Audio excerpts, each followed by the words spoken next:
Hi everyone, welcome back to my channel my sweet home cooking. అమ్మ ఆవకాయ ఈ రెండు ఎప్పుడు బోర్ కొట్టవు కదా.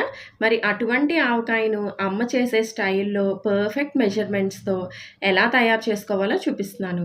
సమ్మర్లో ఒక్కసారి కష్టపడి ఈ ఆవకాయను పెట్టుకుంటే సంవత్సరం అంతా హ్యాపీగా తినేయొచ్చు.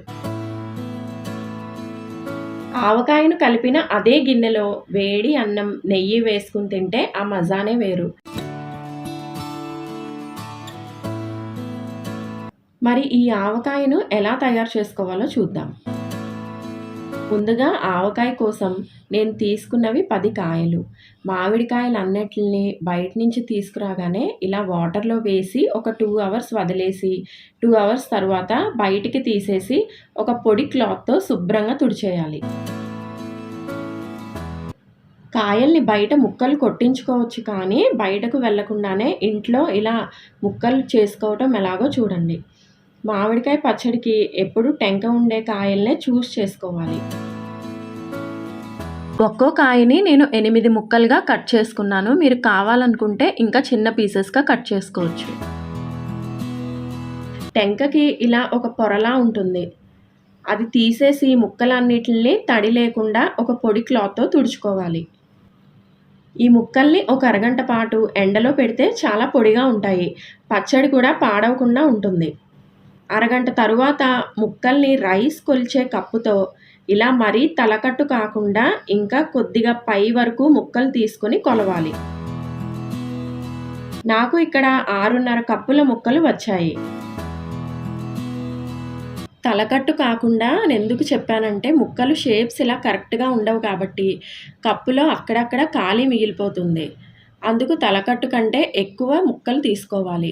కొన్ని పండిన ముక్కలు ఉంటే వేసుకోకుండా పక్కన పెట్టేయండి.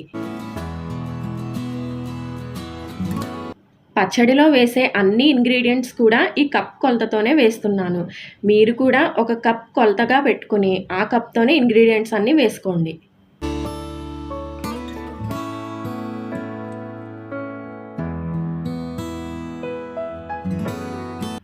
ఇప్పుడు ఈ ముక్కల్ని పచ్చడి కలుపుకోవడానికి వీలుగా ఉండే ఒక పెద్ద బేషన్లో వేసుకోవాలి.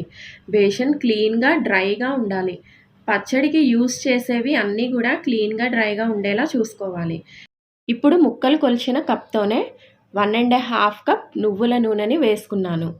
ఈ నువ్వుల నూనె వేయటం వల్ల పచ్చడి పాడవకుండా సంవత్సరం నిలువ ఉంటుంది. ఈ నూనె అంతా కూడా ముక్కలకి బాగా పట్టేటట్లుగా గరిటె పెట్టి మిక్స్ చేసుకోవాలి.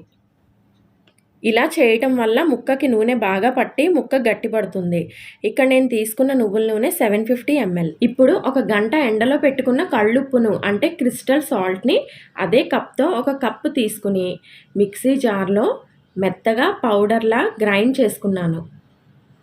ఒక కప్ కళ్ళుప్పుని పౌడర్ చేస్తే 1.25 కప్ వరకు సాల్ట్ పౌడర్ వచ్చింది. 1 కప్ మాత్రమే పౌడర్ వేసుకోవాలి. మిగిలిన 1/2 కప్ సాల్ట్ని వేయకండి. ఇప్పుడు ఒక గ్లాస్ బౌల్లో డ్రై ఇంగ్రీడియంట్స్ అన్నీ వేసుకోవాలి. 1 కప్ సాల్ట్ని వేసుకోవాలి. తరువాత 1 టీ స్పూన్ పసుపుని వేసుకోవాలి. 1 కప్ కారంని వేసుకోవాలి. హై క్వాలిటీ పచ్చడి కారంనే వాడుకోవాలి. సాల్ట్ ఎంత వేసానో కారం కూడా అంతే వేసాను. 3/4 కప్ ఆవపిండిని వేసుకోవాలి. ఆవపిండి నేను బయట కొన్నదే వేసాను. మీరు ఇంట్లో చేసుకోవాలి అనుకుంటే ఆవాల్ని కొద్దిగా సేపు ఎండలో పెట్టుకుని స్టవ్ మీద ప్యాన్ పెట్టి ఆవాలను వేయించుకుని మిక్సీ జార్లో పౌడర్లా గ్రైండ్ చేసుకోవాలి. ఇప్పుడు 1 టేబుల్ స్పూన్ మెంతులు వేసుకోవాలి.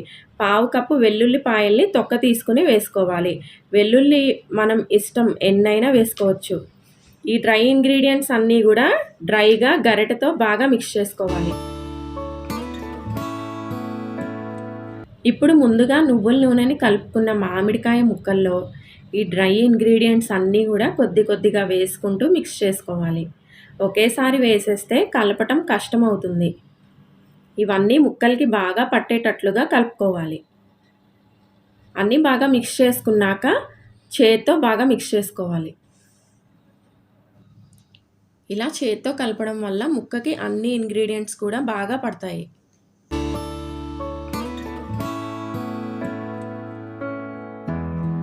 ఇలా కలుపుకున్న ఆవకాయని ఒక గ్లాస్ బౌల్ కానీ గ్లాస్ జార్లో కానీ వేసి గట్టిగా మూతను పెట్టి క్లోజ్ చేసేసి 3 రోజుల వరకు ఓపెన్ చేయకుండా పక్కన పెట్టేయాలి.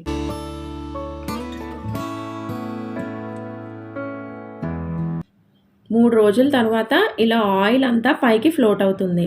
అంటే పచ్చడి బాగా ఊరిపోయినట్లు. నాకైతే సాల్ట్, కారం, ఆయిల్, ఆవపిండి అన్నీ కరెక్ట్‌గా సరిపోయాయి. ఏమీ ఎక్స్‌ట్రాగా కలపలేదు. మీకేమైనా సాల్ట్, కారం, ఆయిల్ సరిపోలేదు అనుకుంటే ఈ మూడో రోజునే కలుపుకోండి. ఈ పచ్చడిని చూస్తుంటే మీకు నోరు ఊరిపోతుంది కదూ! మరి ఇంకెందుకు ఆలస్యం, మీరు కూడా ఈ పర్ఫెక్ట్ మెజర్‌మెంట్స్‌తో చేసిన ఆవకాయ రెసిపీని ట్రై చేసి చూడండి. వేడి అన్నంలో ముద్దపప్పు, కొత్త ఆవకాయి, నెయ్యి వేసుకుని తినడం అనేది అందరి ఫేవరెట్ కాంబినేషన్. మరి ఈ టేస్ట్‌ని మీరు కూడా తప్పకుండా ఎంజాయ్ చేయండి. మరిన్ని టేస్టీ రెసిపీస్ కోసం నా వీడియోని లైక్ చేసి, షేర్ చేసి, మై స్వీట్ హోమ్ కుకింగ్ ఛానల్‌ని సబ్స్క్రైబ్ చేసుకుని, నోటిఫికేషన్స్ కోసం పక్కనే ఉన్న బెల్ ఐకాన్ని క్లిక్ చేయడం మర్చిపోకండి.